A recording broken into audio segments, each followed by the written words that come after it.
Well, Quebec under the reign of Supreme Leader François Legault is one step closer to actually locking up the unvaccinated.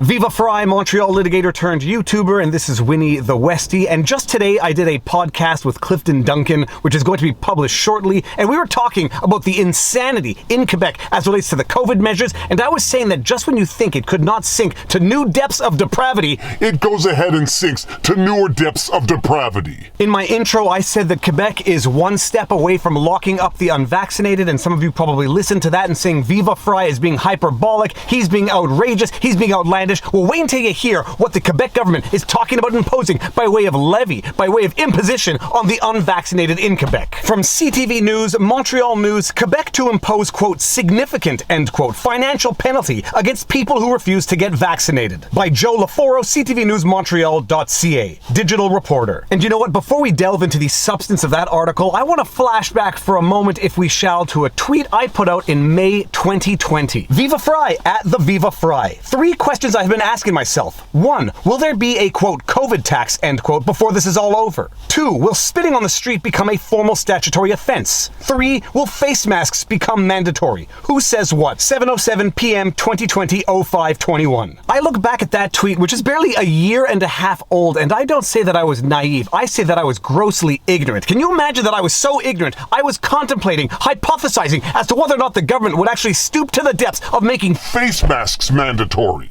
May of 2020, we were barely 2 months into 2 weeks to flatten the curve. We are now entering year 2 of 2 weeks to flatten the curve, and we have gone from my naivety, asking whether or not face masks would be mandatory, to forced isolation, to canceling Christmas, to shutting down businesses, to compelled vaccination, and now to a tax for those who do not want to get vaccinated. Oh, I'm sorry, it's not a tax, it's a significant penalty. They don't want to call it a tax because calling it a tax would be ugly. I mean, this is devious dishonesty that is on par with Simpsons-level comedy. Well, if you just want to out and out lie, we could call it a temporary refund adjustment. I love it. Really? I look back at that tweet and I hang my head in shame at how far we have gone, and I was so naive that I was asking, would face masks be mandatory? Now, as relates to the second question, spitting on the street has always technically been a crime, but getting to the first question, will there be a COVID tax? Yes, there is now a COVID tax. Viva Frei, at the Viva Frei, here we go. A, quote, tax, end quote, that will soon be imposed on anyone whose vaccination status is not up to date with whatever the government requirements are. Miss a booster? Pay the government. Had enough boosters? Pay the government. You do not own your body, the government does now. And I want everyone out there to truly appreciate that this is being passed off as a significant penalty for the unvaccinated for now, in the same way that face masks were voluntary at the time. From voluntary face masks to mandatory face masks under severe financial penalty of law, this significant penalty for the unvaccinated, sure as sugar, one day sooner than later, is going to apply to those as relates to their second shot, as relates to their boosters, as relates to their fourth boosters, and there's no end to what the government can do once it sets this precedent. If you think this significant financial penalty is going to be limited to those who do not get their first shot, you are grossly deluding yourself the way I was deluding myself back in May 2020, asking if masks were ever going to be mandatory. And in my intro, when I say that Quebec is one step away from locking up the unvaccinated, it is not hyperbole. If you do not pay the penalties, what do you think happens to you? They come after you, they seize assets, and if you cannot pay your penalty, they will put you in jail the way they put you in jail for not paying other penalties. So we have literally gone from 2 weeks to flatten the curve 2 years ago to locking up the unvaccinated who do not pay the penalties that the government imposes on them for exercising their right not to get vaccinated. This is literally new depths of depravity brought to you by your Supreme Leader François Legault and all of his trust the science bullcrap. Sorry, I shouldn't have sworn like that. I know that kids watch my channel. Quebec Premier François Legault announced that the province will apply a, quote, significant, end quote, financial penalty for residents who refuse to get vaccinated against COVID-19 for non-medical reasons. For non-medical reasons. Let that sink in for a second. That means that Supreme Leader, for the time being, is no longer even offering religious exemptions, which means he's going to literally put a tax on exercising your religion. Although, if I am making any predictions, I suspect Supreme Leader François Legault is going to walk back that and allow for religious exemptions the same way he walk back that idiotic, unscientific rule that you could not walk your dog after curfew, because for those of you who do not know, we are still under curfew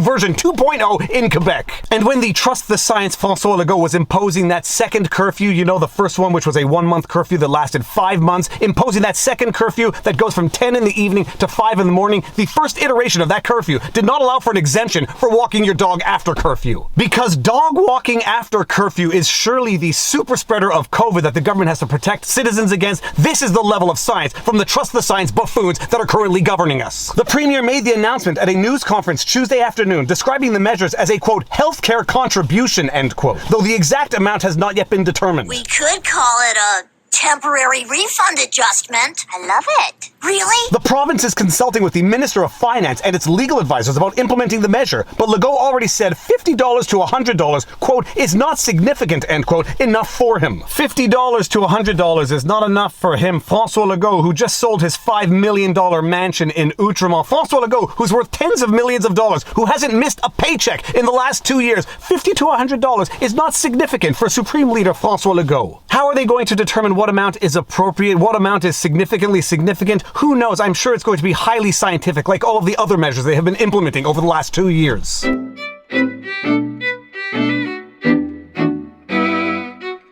The tax would apply to all adults in Quebec who refuse to get their first dose of the vaccine, quote, in the next few weeks, end quote, according to the Premier. People who have medical exemptions to vaccination will not have to pay the tax. Adults, by the way, how is that going to be defined? If we're going by the vaccine passport, that means it's going to apply to children 13 years and older, but who knows? Maybe he'll allow for an exemption. It'll only be for 18 years and over, because science. The Premier said the unvaccinated, quote, will have a bill to pay because there are consequences on our healthcare network, and it's not up to all Quebecers to pay for this, end quote. That is some awesomely scientific reasoning right there, Supreme Leader François Legault. Now do overweight people, do smokers, do drinkers, do people who engage in sports, Do people with STDs for that matter. do people who engage in unprotected sex. When they get to the hospital, ask them if they have had unprotected sex, if they contracted an STD, and make them pay the STD tax. Do athletes who get injured playing sports, because surely it's not up to all Quebecers to pay for their healthcare bills if they choose to go play sports where they get injured, right?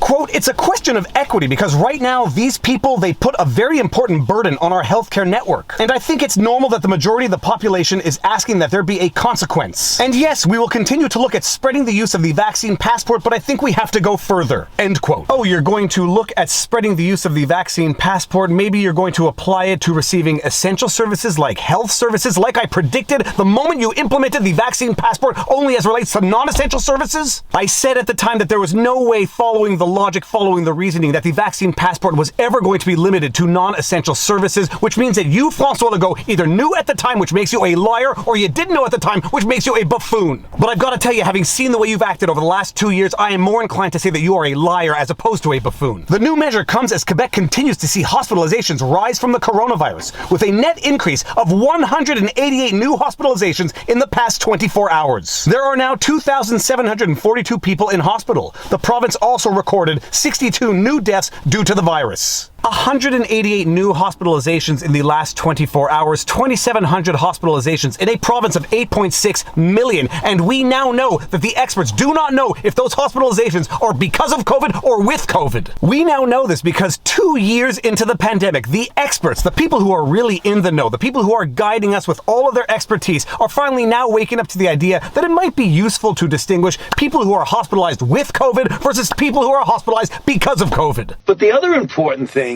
is that if you look at the children who are hospitalized, many of them are hospitalized with COVID as opposed to because of COVID. Many individuals have noted the importance of distinguishing between patients admitted to hospital or the ICU for COVID-19 versus those admitted for other reasons, such as a broken bone or appendicitis, but also test positive for COVID-19. When we're looking at the hospitalizations of people testing positive in a hospital, is that person in the hospital because of COVID, or did they show up there and are routinely tested and showing positive, and they may have been asymptomatic or even just had the sniffles? So while the government is dropping these numbers as though these numbers could even justify this measure in the first place in a province of 8.5 million people, we now know that the government is dropping these numbers not knowing, not being able to distinguish who is in the hospital with or because of COVID. And one thing I would love to know, just a question at large, in 2018 on this very day, January 11th, 2018, how many people were admitted to hospital? Pre-COVID, how many people were admitted to hospital on any given day in winter? I would like to know know, just for a comparative purpose, if anyone out there can find that answer. Heart and cancer surgeries are being postponed in some Montreal hospitals, while others in the Laurentians are transferring some patients to long-term care homes to receive treatment as the province is running out of hospital beds amid a surge of COVID-19 patients filling emergency rooms. Quote, we continue to see an increase in hospitalizations in Quebec, end quote, Legault said. Quote, our biggest challenge right now is finding enough healthcare workers. We estimate that in the next weeks we'll need 1,000 additional workers for hospitals and 1,500 for CHSLDs, end quote. The problem right now, François Legault, I'm sorry, that is a lie and you know it. This has not even been a problem only for the last 2 years. This has been a problem in the making for decades. In 2018, in Toronto, they had to cancel elective surgeries because their hospitals were overwhelmed in the flu season.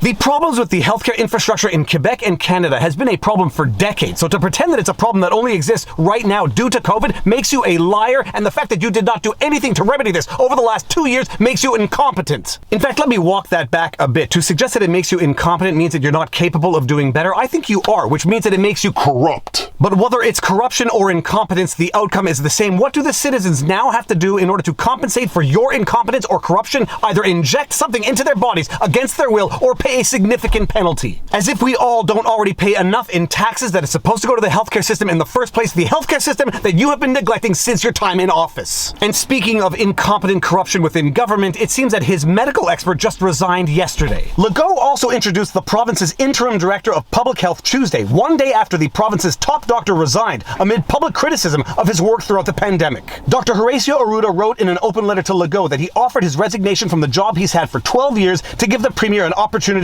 quote, to reassess the situation after several waves of the pandemic and in a context in constant evolution, end quote. This is the same doctor, the same expert who admitted openly that there is no science to justify imposing a curfew to combat a virus right before he imposed a curfew to combat a virus. And then just to end this vlog on a good joke. Legault told reporters he stands by Arruda but said, quote, there are some advantages, end quote, to have a new face for public health 22 months in the health crisis. Dubé also says he respects Arruda's medical opinions and that he, quote, deserves a good break, end quote. Oh yes, Dr. Horacio Arruda deserves a good break after all he's done for us over the last 22 months, shutting us down, locking us down, masking us up, vaccinating us up, while he has not missed a paycheck, living the life of political luxury that comes with being a member of the political elite.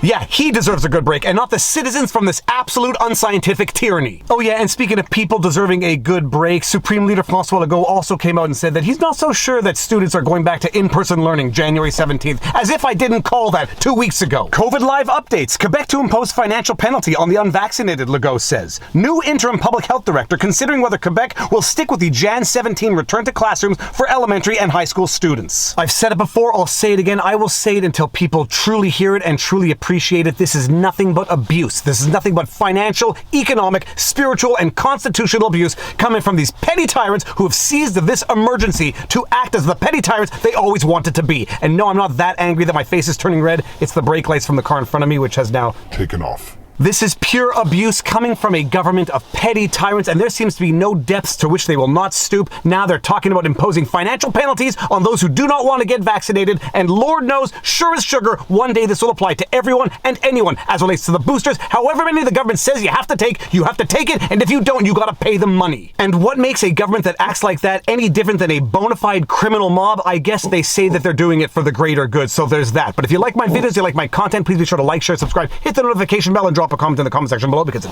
feeds the algorithm. My Homer is not a communist. If you want to support the channel, all of these support links are in the pinned comment. I made a detailed list of all of our merch designs, old and new, good and bad, so you can take your pick. Robert Barnes and I do weekly streams every Sunday. We do weekly streams with a guest every Wednesday called The Sidebar. If you want to find us and support us on Locals, where supporters get lots of exclusive content, you can find us at vivabarneslaw.locals.com. All of my content is also on Rumble, which has recently merged with Locals, and on the Rumble platform you can find a link to our Locals community. I'll show you a graphic right now. But more important than anything, take care of yourselves, check in on friends and family, make sure everyone around you is doing well, and now you know your vlog. Peace out.